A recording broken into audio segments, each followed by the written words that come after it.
గోవింద గోవింద గోవింద గోవింద.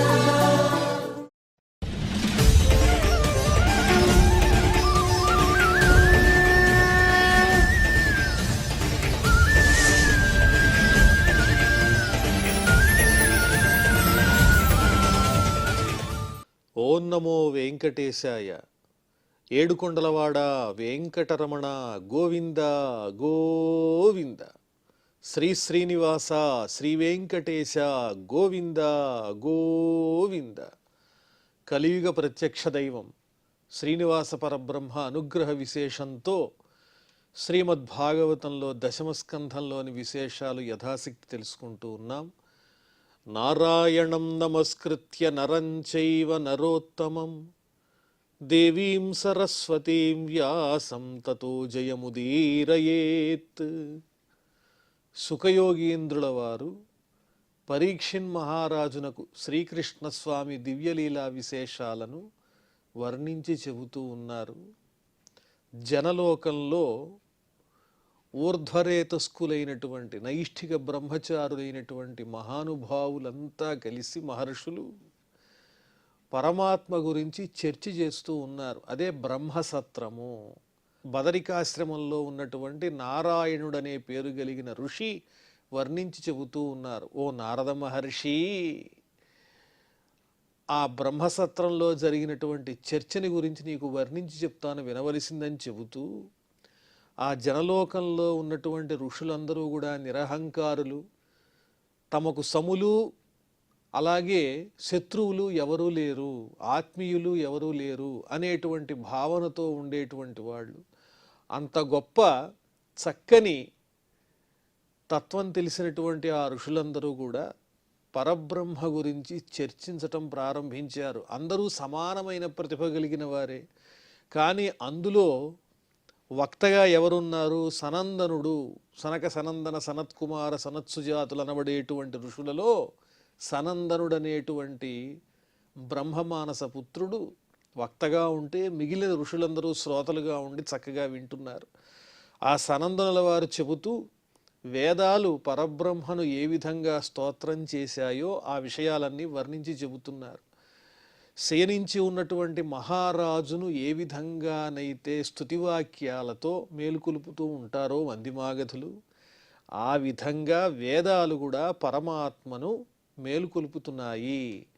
ప్రళయం అంతా పూర్తయిపోయి మళ్ళీ సృష్టి ప్రారంభమయ్యేటువంటి సమయంలో పరమాత్మ యొక్క నిశ్వాసముల నుండి ఉద్భవించినటువంటి వేదములు ఆ పరమాత్ముణ్ణి చక్కగా స్తుతించటం మొదలెట్టాయని చెబుతూ సనందనుల వారు శృతయ ఊచుహు, ఇప్పుడు శృతులు ఏ విధంగా ఆ పరమాత్మను కీర్తించాయో గానం చేశాయో ఆ విశేషాలు ఇక్కడి నుంచి శృతి గీతలు అనేటువంటి పేరు మీద వర్ణించి చెబుతున్నారు. శృతయ ఊచుహు జయ జయ జహ్యజామజిత దోషగృభీత గుణాం త్వమసి యదాత్మనా సమవరుద్ధ సమస్త భగః అగజగదోకసాం అఖిల శక్త్యవబోధకతే క్వచిదజయాత్మనా చరతోనుచరే నిగమః. ఓ పరమాత్మ, నీకు నమస్కారము. భో అజిత, అజిత అంటే పరాజయము లేనటువంటి వాడా, స్వతంత్రుడమైనటువంటి ఓ పరమాత్మ, నీకు జయమగుగాక. నీవు వృద్ధిని పొందుము. ఉత్కర్షం ఆవిష్కురు, నీ యొక్క ఔన్నత్యాన్ని ఆవిష్కరించవలసింది. నీవు ఎలాంటి వాడవంటే అగజగదోకసాం దోష గృభీత గుణాం మాయాం అజాం జహి. అంటే ఓ స్వామి, స్థావర జంగమాత్మకమైనటువంటి శరీరాన్ని ధరించి ఉన్నటువంటి ఈ జగత్తులో ఉన్న జీవులన్నీ మాయకి లోనై ఉన్నాయ్యా. ఆ మాయను నీవే నశింపజెయ్యాలి.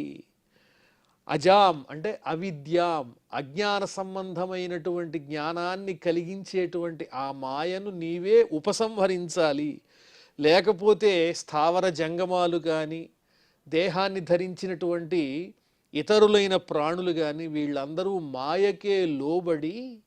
అజ్ఞానంతో పరమాత్మ యొక్క జ్ఞానం గురించి మరిచిపోతూ ఉన్నారు, నీ గురించి ఆలోచించలేకపోతున్నారు. వాళ్ళందరూ అజ్ఞాన పీడితులవుతున్నారు. దేనివల్ల అంటే మాయ చేత.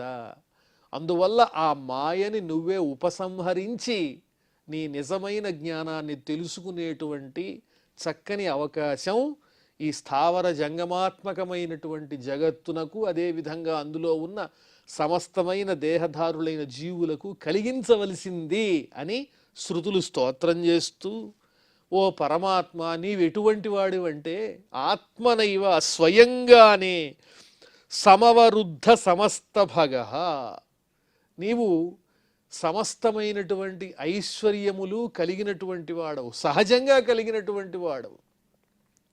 నీకు ఒకరి ఇచ్చింది కాదు. సంప్రాప్త సమస్త ఐశ్వర్య అసి, సమస్త సంపదలకు, ఐశ్వర్యాలకు, ఐశ్వర్యములు అంటే మహిమలని కూడా చెప్పచ్చు. అంటే ఎప్పుడు ఏ విధంగానైనా ప్రవర్తించేటువంటి శక్తి సామర్థ్యాలు, స్వతంత్రము నీకున్నాయి. ఎందువల్లంటే స్థావర జంగమాత్మకములను, అదేవిధంగా దేహధారులైన జీవులను మాయ ఏ విధంగానైతే తన వశం చేసుకుంటోందో అలా నిన్ను వశం చేసుకోలేదు. ఎందువల్లంటే త్రిగుణములతో ఆ మాయను ప్రయోగించేది నీవే, ఆ మాయ నీ వశంలో ఉన్నది. అందువల్ల వశీకృత మాయత్వాత్, మాయ నీ వశంలో ఉన్నది కాబట్టి నీవు స్వతంత్రుడవు. కాబట్టి సమస్తమైనటువంటి విభూతులు, ఎప్పుడు ఏ విధంగానైనా ప్రవర్తించేటువంటి స్వాతంత్ర్యము, ఐశ్వర్యము అన్నీ నీకున్నాయి అని పొగుడుతూ ఉన్నాయి. అఖిల శక్త్యవబోధక, సమస్తమైనటువంటి శక్తులకు ప్రేరకుడైనటువంటి వాడవు నీవే. నీవు లేకపోతే అసలు శక్తి అనేదే లేదు. తేషాం త్వమేవ అంతర్యామి, సమస్తమైన శక్తులకు అంతర్యామిగా ఉన్నటువంటి వాడవు నీవేనయ్యా. క్వచిత్ అంటే ఒకానొకప్పుడు సృష్టి యొక్క ప్రారంభ సమయంలో అజయ ఆత్మనాచ వర్తమానస్య నిగమః అనుచరేత్ అంటే మాయతో కూడి ఉన్నటువంటి సత్యజ్ఞానానందైక రసస్వరూపుడవైనటువంటి నిన్ను వేదములు ప్రతిపాదిస్తున్నాయి, నీ స్వరూపాన్ని గురించి వర్ణిస్తున్నాయి. సృష్టి ఆది సమయంలో ఆనందైక రసస్వరూపుడవైనటువంటి నిన్ను వేదములు వర్ణన చేస్తూ ఉన్నాయి. నీవు ఆ మాయన్ని అధీనంలో పెట్టుకుని ఉంటావు స్వామి అని వర్ణిస్తూ, బృహదుపలబ్ధమేతత్ అవయంత్యవశేషతయ యత ఉదయాస్తమయౌ వికృతేర్మృదివా అవికృతాత్ అత ఋషయో దధుస్త్వయి మనోవచనాచరితం కథమయథా భవంతి భువి దత్తపదాని నృణాం. ఈ జగత్ అనేటువంటిది నీ చేత సృష్టింపబడింది, కానీ ఆ జగత్తున కన్నా నీవు అతీతమైనటువంటి వాడవు. జగత్తుకు నీకు ఉన్నటువంటి భేదం ఏమిటంటే జగత్తు నిరంతరము అనేక రకాలైనటువంటి మార్పులను పొందుతూ ఉంటుంది. ఎల్లప్పుడూ వికారములను పొందేటువంటి ఈ జగత్తు వికారరహితుడమైనటువంటి నీ నుంచే ఉద్భవించింది. కాబట్టి నీ నుంచి ఉద్భవించిన ఈ చరాచర జగత్తంతా పరబ్రహ్మస్వరూపమే. పరబ్రహ్మము కన్నా వ్యతిరిక్తమైనటువంటి ఈ జగత్తులో ఏదీ లేదు. ఒక మట్టి నుంచి పుట్టినటువంటి కుండ, ఇతరమైనటువంటి పదార్థాలు పగిలిపోతే అవి ఎక్కడ కలిసిపోతాయి? మట్టిలోనే కలిసిపోతాయి. అంటే మట్టితో ఎన్ని రకాల రూపాలను తయారు చేసి అవి విభిన్నములు అనుకున్నా అవన్నీ దేనికి చెందినవి అంటే ఆ మట్టికి చెందినవే. అలాగే జీవులు కూడా, దేహములను ధరించిన జీవులు ఎన్ని రూపాల్లో కనిపిస్తున్నా, స్థావర జంగమములు ఎన్ని రకాలుగా ప్రకాశిస్తున్నా అంత్యముగా ఎవరిని చేరతాయి అంటే అవి పరమాత్మనే చేరతాయి. వాచారంభణం వికారో నామధేయం మృత్తికేత్యేవ సత్యం. కాబట్టి ఇది శృతివచనం. అందువల్ల ఈ జగత్తంతా ఎవరికి చెందినది అంటే పరబ్రహ్మముకు చెందినది. అంతా పరబ్రహ్మలోనే లీనమైపోతుంది. కాబట్టే సర్వం ఖల్విదం బ్రహ్మ అని చెబుతున్నారు. సర్వము బ్రహ్మమయమే, బ్రహ్మము కానిది లేదు. సమస్తమైనటువంటి మంత్రాలు కానీ, మహర్షులు ఉచ్చరించేటువంటి మంత్రాలు ఇవన్నీ కూడా సాక్షాత్తు పరబ్రహ్మయే అని అందరూ నిర్ధారణ చేసుకుంటున్నారు.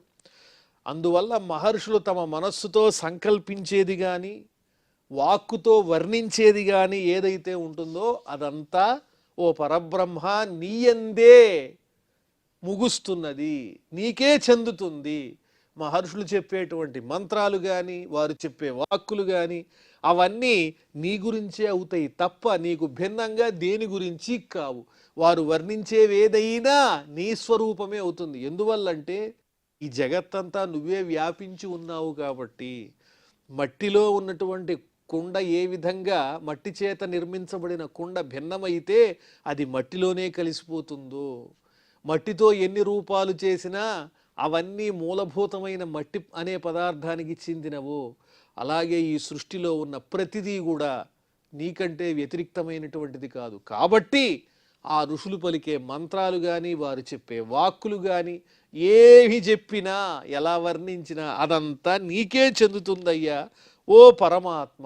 మానవుడు తన పాదాలను ఎక్కడ పెట్టినా అది భూమి మీద పెట్టినట్టే అవుతుంది.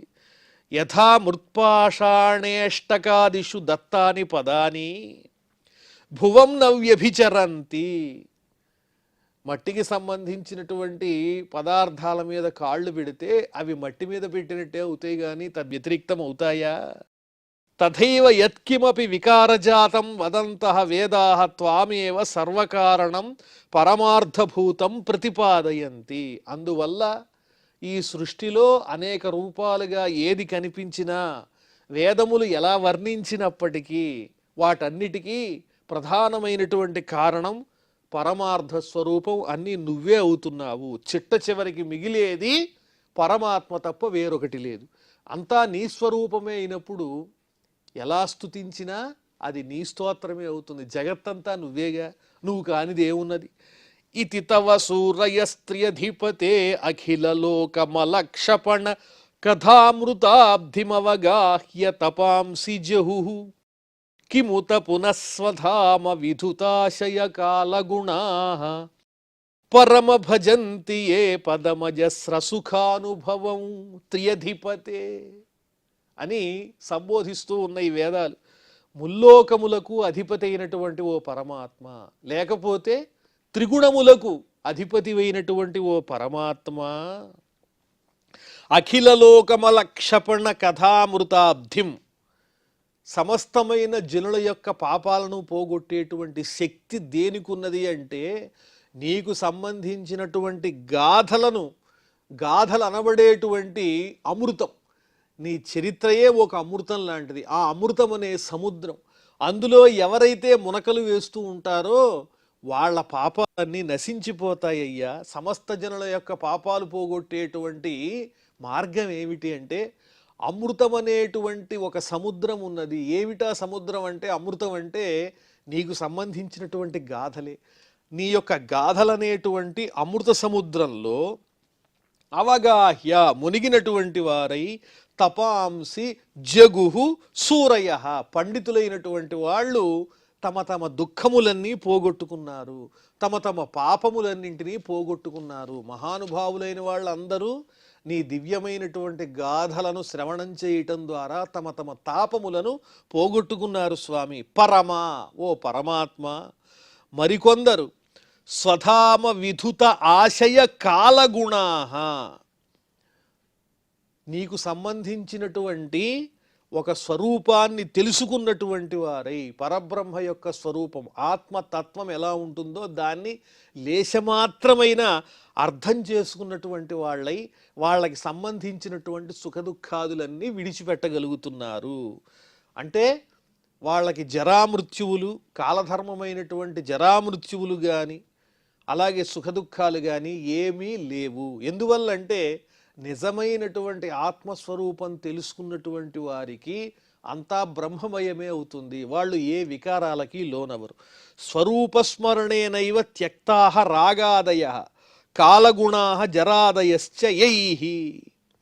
నీ స్వరూపాన్ని స్మరించటం చేతనే విడిచిపెట్టబడినటువంటి సుఖదుఖాలు ఇత్యాదులు కలిగినటువంటి వారు కాల సంబంధమైనటువంటి జరాదులను కూడా విడిచిపెట్టిన వారు, లెక్కించినటువంటి వారు. ఎందువల్ల అంటే నిజమైన నీ తత్వాన్ని తెలిసినటువంటి వారు. అలాగే అజస్ర సుఖానుభవం పదం భజంతి. నీ తత్వాన్ని తెలుసుకున్నటువంటి వారు ఎల్లప్పుడూ నిత్యమైనటువంటి ఆనంద చిద్ఘనమైన నీ స్వరూపాన్ని చక్కగా సేవిస్తూ ఉంటారు అని వేరే చెప్పాలా? దివ్యమైనటువంటి నీ స్వరూపాన్ని చక్కగా అర్థం చేసుకున్నటువంటి వాళ్ళు చక్కని ఆనందాన్ని పొందుతూ నిన్నే సేవిస్తూ ఉంటారు. యథా పుష్కర పలాసే ఆపహ నశ్లిష్యంతే ఏవమేవ విధుత పాపం కర్మ నశ్లిష్యంతే. తామరాకు మీద పడినటువంటి నీరు తామరాకుకి ఏ విధంగా అయితే అంటుకోదో అలాగే నీ తత్వం తెలుసుకున్నటువంటి వారు పాపాలని పోగొట్టుకున్నటువంటి వారై కర్మ చేత అంటబడరు. తామరాకు మీద నీరు ఏ విధంగానైతే అంటుకోదో అలా అంటుకోదు వారిని కూడా కర్మ అనేది. కాబట్టి నిత్యానంద ఘనస్వరూపుడమైనటువంటి నీ దివ్యస్వరూపాన్ని చక్కగా సేవిస్తూ వాళ్ళు ఆనందాన్ని పొందుతారయ్యా ఇంకొంతమంది అని ఈ వేదాలు వర్ణించి చెబుతూ ఉన్నాయి ఆ పరమాత్మ యొక్క దివ్యతత్వాన్ని. ధృతయ ఇవ శ్వసంత్య సుభృతో యదితేను విధ మహదహ మాదయో అండమసృజన్ యదనుగ్రహతః పురుష విధో అన్వయోత్ర చరమోన్నమయాదిషు సదసతః పరం త్వమథ యదేష్వవశేషమృతం. ఎవరైతే భగవంతుని యొక్క దివ్య తత్వాన్ని తెలుసుకోలేకపోతూ ఉంటారో వారికి అంతులేనటువంటి నష్టం జరుగుతుంది. నష్టం జరగడం అంటే ఏముంది? మోక్షం లభించదు. కాబట్టి ఎవరైతే నీ గురించి ఎల్లప్పుడూ స్మరిస్తూ ఉంటారో, అసలు పరమాత్మను నమ్మి భజిస్తూ ఉంటారో వాళ్ళే మానవులండి. వాళ్ళే నిజంగా శ్వాస తీసుకుంటున్నట్టు. శ్వాస తీసుకోవడానికి అర్హత ఏమిటి అంటే భగవంతుడి మీద ఉండేటువంటి విశ్వాసం, నమ్మకం, ఆ పరమాత్మను ధ్యానించటం. ఇలాంటి లక్షణం లేనటువంటి వారు శ్వాస తీసుకుంటున్నా వాళ్ళు మానవుల కింద, జీవుల కింద లెక్క రారు. వాళ్ళది కేవలం తోలు తిత్తి, అందులో నింపబడుతున్న గాలి. దానికి ఒక అర్థము పరమార్థము లేదు.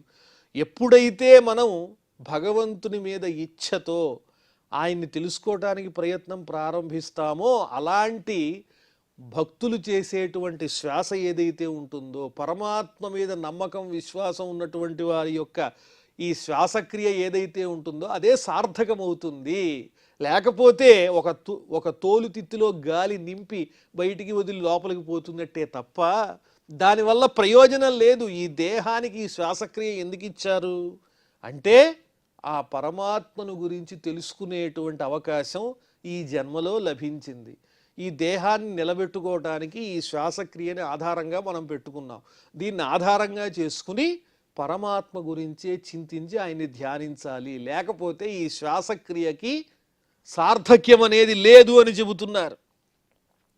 మహత్తు, అహంకారాదులు, సూక్ష్మభూతాలు ఇలా ఎన్నైతే ఈ విశ్వంలో ఉన్నాయో, ఈ సృష్టి ప్రారంభం కావటానికి జరగటానికి ఆధారభూతంగా ఉన్నాయో అవన్నీ శక్తి కలిగినవా? నిజంగా లేదు.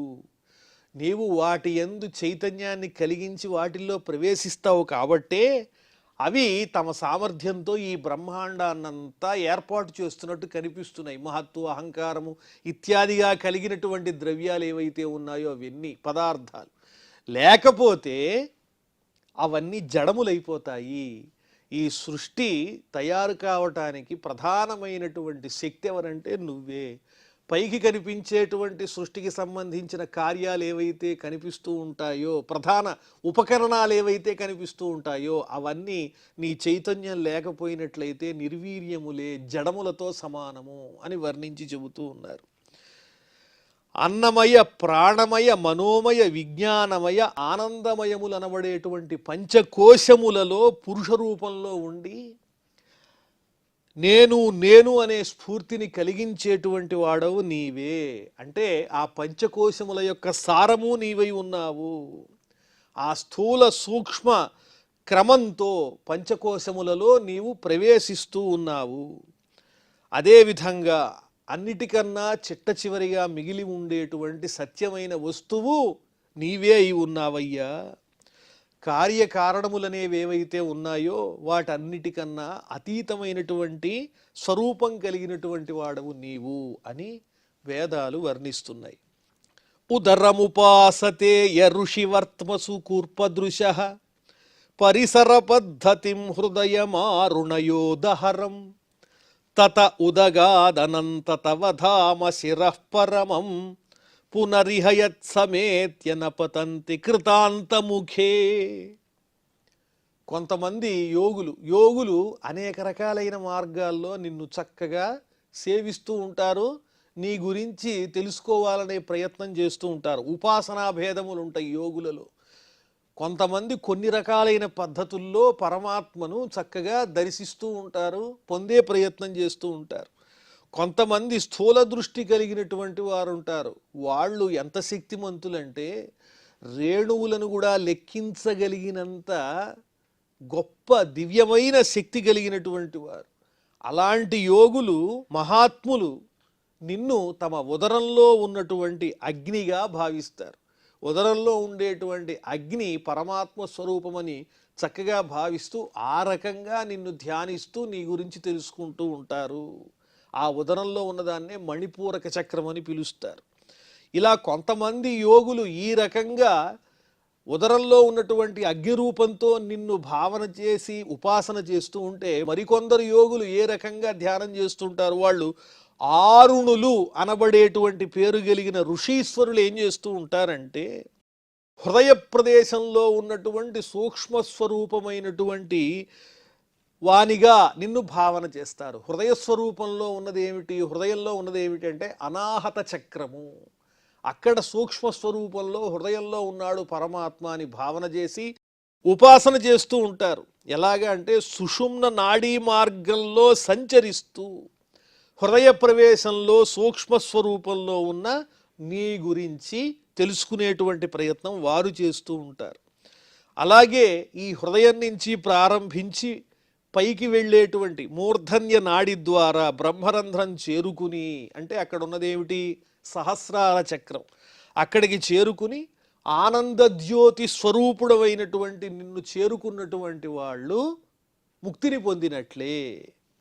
వారికి మళ్ళీ పుట్టుక అనేటువంటిది ఉండదు అని వర్ణించి చెబుతూ ఉన్నారు. ఇలా యోగులు అనేక రకాలుగా నీకు సంబంధించినటువంటి జ్ఞానం పొందడానికి సాధన చేస్తూ ఉంటారు. కొంతమంది ఉదరంలో ఉన్నటువంటి అగ్నిని నీ స్వరూపంగా భావన చేస్తారు, కొంతమంది హృదయంలో భావన చేస్తారు. ఆ తరువాత సహస్రారం ద్వారా అక్కడ ఉన్నటువంటి పరబ్రహ్మతత్వాన్ని చేరుకుని ముక్తిని పొందుతారు. వారికి తిరిగి జన్మంటూ ఉండదు అని వేదాలు వర్ణించి చెబుతున్నాయి. ఇదే విషయం ఆ వేదంలో ఉన్నది. ఉదరం బ్రహ్మేతి శార్కరాక్షా ఉపాసతే హృదయం బ్రహ్మేతి ఆరుణయో బ్రహ్మాహైవత ఇత ఊర్ధ్వం త్వేవోద సర్వతచ్చిరోశ్రయతే ఇత్యాద్యాః శృతయః అని ఇందులో కొన్ని శృతివాక్యాలు వర్ణించి చెప్పారు. ఆ తరువాత స్వకృత విచిత్రయోనిషు విశన్నివ హేతుతయ తరతమతః చకాస్యనలవత్ స్వకృతానుకృతి అధ వితథాస్వమూషు అవితథం తవ ధామ సమం విరజధియో అన్వయంతి అభివిపణ్యవ ఏకరసం. రకరకాలైనటువంటి ప్రాణులన్నీ ఎక్కడి నుంచి వస్తున్నాయి అంటే నీ వల్లనే సృష్టింపబడుతూ ఉన్నాయి. ఈ విశ్వంలో అనేక రకములైన ప్రాణులన్నింటినీ నీవే సృష్టిస్తూ ఉంటావయ్యా. దేహాలను ఏర్పాటు చేస్తూ ఉంటావు. అలా ఏర్పాటు చేసి ఆ దేహాన్ని ధరించినటువంటి జీవులలో నీవు చైతన్య స్వరూపునిగా ప్రవేశిస్తూ ఉంటావయ్యా. అనేక రకాలైనటువంటి స్వరూపాలున్నాయి నీ చేత రచింపబడినటువంటివి. పైకి అనేక రూపాలుగా కనిపిస్తూ ఉంటాయి. దేవతలున్నారు, దాంట్లో మానవులున్నారు, జంతువులున్నారు, ఇలాంటి వాళ్ళంతా ఉన్నారు. వాళ్ళందరిలో చైతన్య స్వరూపునిగా ఎవరున్నారంటే నీవే ఉన్నావు. కానీ బయటికి చూడటానికి హెచ్చుతగ్గులుగా కనిపిస్తూ ఉంటాయి. అవి దేవతలు, మానవులు, పశువులు ఇత్యాది రూపాలుగా ఉంటాయి. ఈ విధమైన తరతమాలు కలిగినటువంటి ఈ రూపాలన్నీ కూడా నీవు ఏర్పాటు చేసినటువంటివి. ఇదంతా నిజం కాదు. వాటిల్లో అంతర్యామిగా ఉన్నటువంటి ఆ సత్యమైన సమమైన ఏకరూపమైనటువంటి స్వరూపం నీదే అని వర్ణించి చెబుతూ ఏకః దేవః సర్వభూతేషు గూఢః సర్వవ్యాపీ సర్వభూతాంతరాత్మ. ఒకే ఒక భగవంతుడు పరమాత్మ సమస్తమైన ప్రాణుల యందు నిగూఢంగా చైతన్య స్వరూపుడై సమస్తమంతటా వ్యాపించి సమస్తమైన ప్రాణులలో నివసిస్తూ ఉంటాడు. కర్మాధ్యక్ష సర్వభూతాధివాస సాక్షి కేవలో నిర్గుణశ్చ. సమస్తమైన కర్మలకు సాక్షి అయినటువంటి వాడు హృదయస్వరూపుడు. మరి పెద్ద స్వరూపము, దేవతల యొక్క స్వరూపము, మానవుల స్వరూపము, అలాగే జంతువుల స్వరూపము, ఈ రకంగా ఉచ్చనీచములైనటువంటి స్వరూపాలు కనిపిస్తూ ఉంటే అవన్నీ ఒకటి అని ఎలా అనుకోవాలి అంటే దానికి ఉదాహరణ చెబుతున్నారు. అగ్ని యథా స్వతః తారతమ్యహీనోపి కాష్టానుసారేణ తథా తథా ప్రకాశతే తద్వత్. అగ్ని ఒకే రూపం కలిగినది, కానీ అది ఏ వస్తువునైతే మండిస్తూ ఉంటుందో ఆ వస్తువు అగ్ని స్పర్శ చేత మండుతూ ఉంటుంది. అగ్ని ఆ వస్తువునంతా పదార్థాన్నంతా వ్యాపించి ఆ పదార్థ రూపంలో కనిపిస్తుంది. అగ్ని ఏ పదార్థాన్నైతే వ్యాపించి ఆక్రమించి దహిస్తూ ఉంటుందో ఆ అగ్ని కూడా అంత విస్తృతంగా కనిపిస్తుంది. చిన్న పదార్థాన్ని దహిస్తే చిన్నదిగా కనిపిస్తుంది, పెద్ద పదార్థాన్ని దహిస్తే పెద్దదిగా కనిపిస్తుంది. కానీ స్వతహాగా అగ్ని యొక్క రూపం ఒకటే కదా. అలాగే పరమాత్ముడు అగ్ని వంటివాడు. ఆయా జీవుల యొక్క హృదయాల్లో అంతర్యామిగా ఉండేది ఒకే ఒక పరమాత్మ. కానీ ఆయన తన మాయతో ఇన్ని రకాలైనటువంటి రూపాలను దర్శింపజేస్తూ ఉన్నాడు. కానీ అంతా ఉన్నది నువ్వేనయ్యా పరమాత్మ అని వేదాలు ఆ పరమాత్మను స్తుతి చేస్తూ ఉన్నాయి. మరి ఆ తరువాత విశేషాలు మనం మళ్ళీ తెలుసుకుందాం. ప్రస్తుతం క్షమాప్రార్థనాదులతో ఈ కార్యక్రమాన్ని పరిసమాప్తం చేసుకుందాం. అథ క్షమాప్రార్థన యదక్షరపదభ్రష్టం మాత్రాహీనంచ యద్భవేత్ తత్సర్వం క్షమ్యతాం దేవ నారాయణ నమోస్తుతే. శ్రియఃకాంతాయ కళ్యాణ నిధయే నిధయేర్థినాం శ్రీవేంకట నివాసాయ శ్రీనివాసాయ మంగళం.